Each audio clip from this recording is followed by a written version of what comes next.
பத்தி ஹீரோ ரொம்பவே வெளிப்படையா பேசுறாரு. வானதி எனக்கு பிடிக்கும், ஆனா கல்யாணம்னாலே ஒரு பயமா இருக்கு.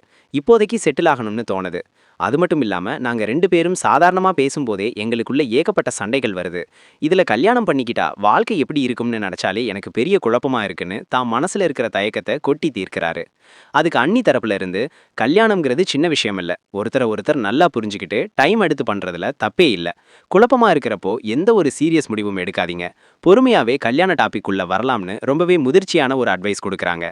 அடுத்ததா சீன் அப்படியே சந்தா வீட்டுக்கு மாறுது. அங்க ஒரு கலகலப்பான சூழல். சந்தா எல்லாருக்கும் மசாலா டீ போட்டு உபசரிக்கிறாங்க. நீங்க மசாலா டீ சூப்பரா போடுவீங்கன்னு அன்னை சொன்னாருன்னு ஒரு சின்ன கிண்டலும் கேலியும் போகுது.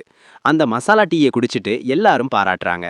ஆனா இந்த சிரிப்புக்கு பின்னாடி ஒரு பெரிய சீரியஸான விஷயம் காத்துட்டு இருக்கு.